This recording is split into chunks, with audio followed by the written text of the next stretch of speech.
Hello all, and thanks for joining us today for what is the long promised Switch special. As I've mentioned in my previous videos, I got a Switch at Christmas, really happy with it, think it's a fantastic machine, and I'm just going to take this opportunity to talk a little bit about my thoughts on the Switch and what games I have at the moment. So, first of all, I waited a long while to get a Switch, basically because there wasn't really anything I wanted to play on it. As a Wii U owner, I had a lot of the games that had already been released. When Zelda came out, I bought that on the Wii U. So I was waiting for that big title to get me excited about buying a Switch, and that title was the whole reason I own a Switch, Super Mario Odyssey. I kept hearing great things about this, and I actually proactively decided not to look at much of the gameplay footage or reviews out there. I just heard that it was good, and I knew that it was going to be good. So I was really looking forward to opening this on Christmas Day and have a real surprise experience. And it was a very pleasant surprise. Well, I say surprise, I knew it was going to be good, but this good, yeah, I couldn't be entirely sure. And it is a fantastic game. And what makes me so excited about the Switch as a platform, this is my Switch. I decided to go for the coloured ones. I've put these little grips on them because I found they do help. But what got me most excited about this was once I started playing Mario Odyssey, is how you can have such a complete quality experience on a portable device. I'm not saying there are bad portable games, but it's rare you find a game with as much polish as Mario Odyssey on a portable console. I would have probably had the same experience with Zelda had I got that and played that first on the Switch. But it's an absolutely wonderful game, and it gets me very excited about the possibilities of what's to come with the Switch. So yeah, I like these ones I got as well. These are all very cheap stuff that I bought, but I think it really does improve the look of it, having these coloured thumbsticks as well, and the grip's quite nice. So as you can tell, I'm very happy with Super Mario Odyssey, but I'm also very happy with the system as a whole. So it's a portable one, it needs to have quite a bit of battery life. Not had a problem with the battery life on the Switch at all, really. I played it mostly undocked, as you would say, portable, and that's been smooth sailing. It's got a really nice menu system. Everything is very streamlined, very to the point. It's not like the Xbox One, which is a bit of a mess of an operating system. The Switch, it's very easy to navigate. From the moment you turn it on, and you press that button 3 times to unlock the screen, and then you have the games on the front page there. And so what have I been playing on this Nintendo Switch, you may ask? Well, so you know, I got Mario Odyssey, and then I got a fantastic and very generous gift off my friend Gareth, and that was Mario and Rabbids Kingdom Battle, which is another Mario game, of course. Quite a different Mario game. I'm sure if you're into video games at all, you would have heard a little bit about Mario and Rabbids Kingdom Battle. I was someone who was very excited about this from the announcement, actually, because I really am a fan of Rabbids and I'm a fan of Mario. But I wasn't quite sure if I'd enjoy the gameplay style, which is turn-based strategic battling, basically. But it's all very accessible, which is lovely for a game like this, which are usually a little bit difficult to get into. I've still not mastered this game yet. I've played it a bit, and I'm succeeding. I'm getting through the levels, but I still don't think I'm getting through the levels in the best way. There's quite a depth to the combat, although it's, as I say, immediately accessible. There's a lot there to enjoy and to get good at. But it's a very unique game. I don't actually have any game like this in my collection. And it's only available on Switch, and it also lends itself very well to being portable, as does Mario Odyssey, which is crazy because Odyssey is a big game, but it's perfectly playable in small doses because of a number of things. Load times and are very quick. some of the moons that you collect in the game are very accessible and easy to get. You're not going to spend, you know, ages getting some of these moons because there's so many of them. That's what surprised me about it as well. There's so many collectibles in this game. This is what we were all waiting for when Yooka-Laylee came out. You know, we were hoping for a great 3D adventure platform game with lots of collectibles, and here it is in an amazingly polished form. Unfortunately, Yooka-Laylee, for its amazing vision, it's not as polished as this game, and this game is just, I keep coming back to it because I can't, as you can tell, I can't get over how good Odyssey is. But Kingdom Battle, also very good. I'm really happy to have it in the Switch collection. So the other games I own for Switch are all digital. There's, I don't know if you can see this on the screen, but I got the Namco Museum. Now, Namco Museum is a collection of Namco arcade games plus Pac-Man Versus. Now, I bought it for Pac-Man Versus, not knowing that there was a free demo version of Pac-Man Versus, or more so, the entire Pac-Man Versus game, as I understand it, is free to download. It's just this collection includes more than just that. So had I known that, I might not have bought this collection, to be honest. While the games are good, I wouldn't say it's particularly a must-buy. You get all sorts of Namco classics on it, and I'll just remind myself now exactly what you get on the Namco Museum. Of course, you get the original Pac-Man, which is great. You get Gallagher and Dig Dug, and the Tower of Druaga, which, or Drugia. Drugger? Dear me, I can't read this correctly. Anyway, that's a game I've never played. Sky Kid, I never played that. I played Rolling Thunder. Well, Rolling Thunder is a side-scrolling shooter game. Well, I say side-scrolling shooter makes it sound like a spaceship one. No, it's a guy walking across the screen in similar ways, something like Splatterhouse, but this is not Splatterhouse, which is also on this collection. This is a shooting game. And Gallagher 88, which is a fun version, more fun version of Gallagher. And by fun I mean its presentation is a lot more bright and colourful and a little bit more cartoony. Tank Force is a fun game, as is Rolling Thunder 2. So you do get quite a lot of good games on the collection. But I wouldn't go as far as saying it's a must-have. What is a must-have is Playboy Tetris, which is a wonderful game that I already have on the PS4, but decided to get this version because it's portable, for one, which is fantastic, and I'm being a huge Tetris fan, and you know, I'm getting into Puyo Puyo as well.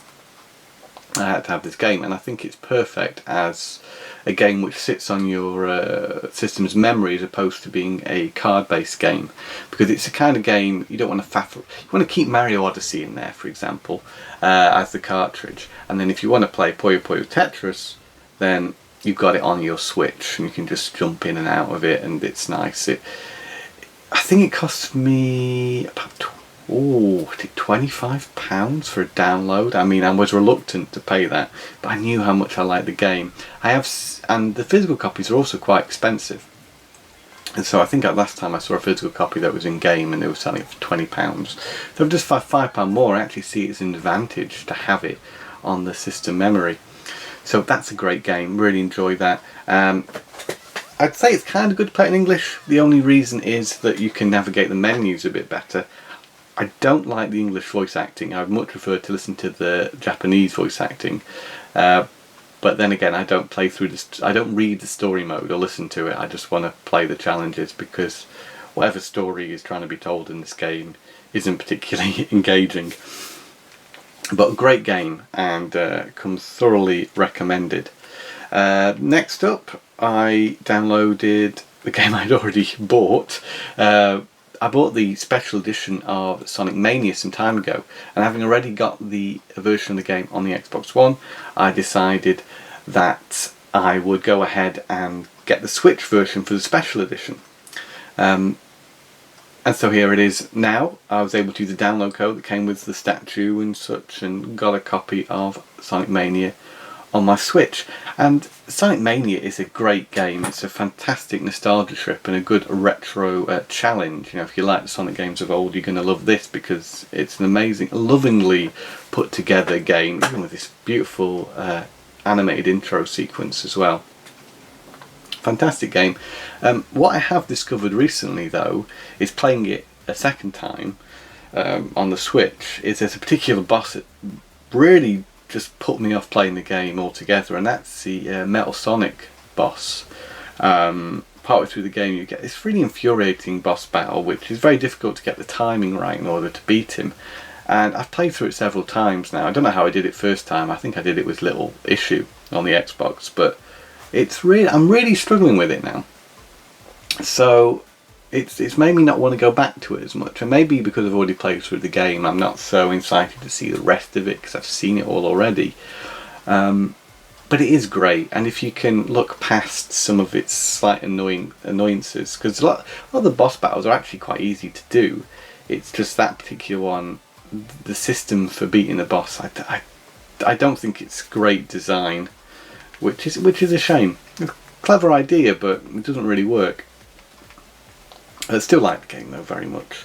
And another download game that I bought was Graceful Explosion Machine, another game I have on the PS4 actually, and it's a game I reviewed for Blast Process some time ago.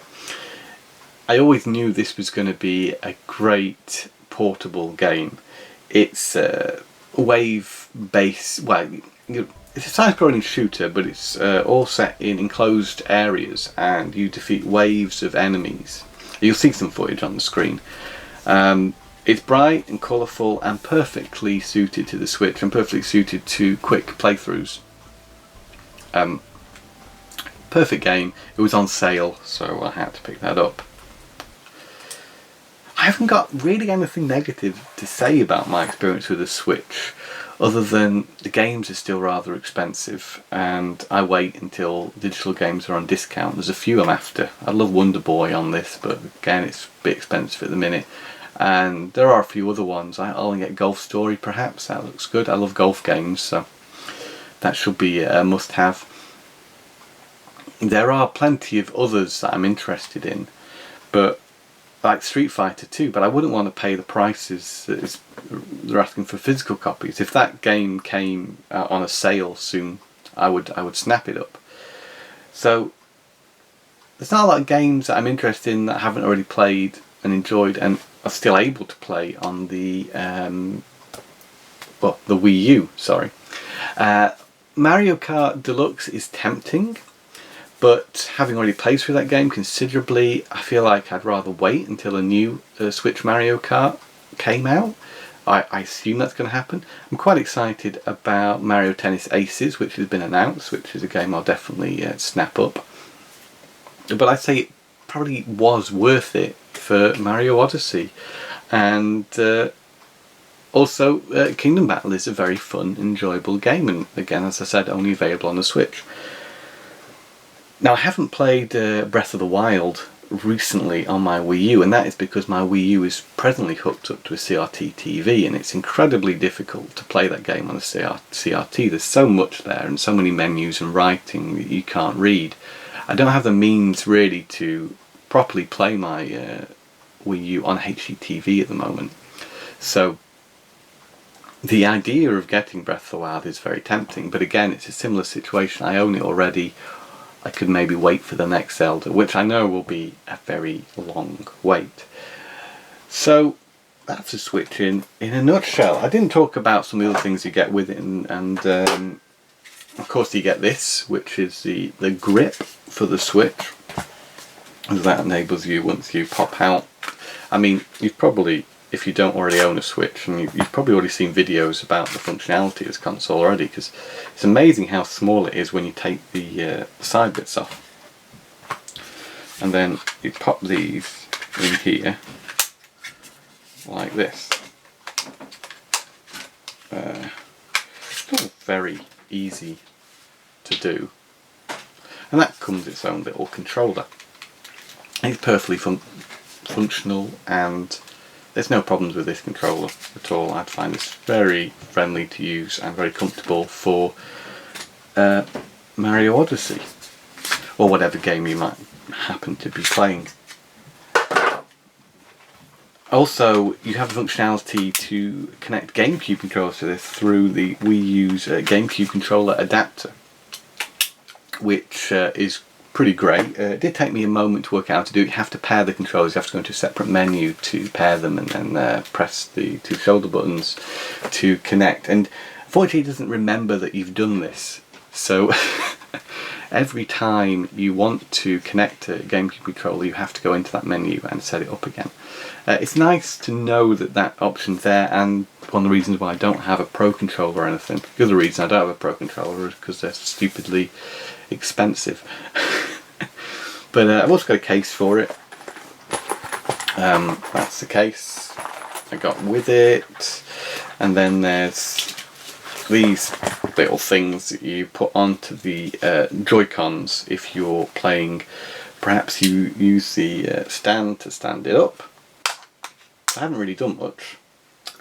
And then you can use two Joy-Cons to play. It's a bit of a pain that really you put these on. You don't have to put them on, but as it is, if you don't, the shoulder buttons there are rather small. This makes them a little bit better, but you can play it without this thing, which really doesn't fit in my case very well, makes it a little bit fat. But that's just showing you the size of this controller grip that I've got. That I think that adds a lot to the comfort of playing on the Switch. Because after a while, you know, with any handheld, you get a little bit of strain from playing it. But that's not a particular issue I've found with the Switch. Yeah, I can't say enough good things about it. I think it's a great console. I look forward to playing more games on it. You've got big games there like Skyrim and Dark Souls coming. Games with that amazing scope of a home console game. And to play that sort of stuff on the move is great. Whether or not those games, having been designed for different systems, are accessible as portable games, I'm not sure. But those that have been designed that way to be played portably, like Mario Odyssey, are particularly good.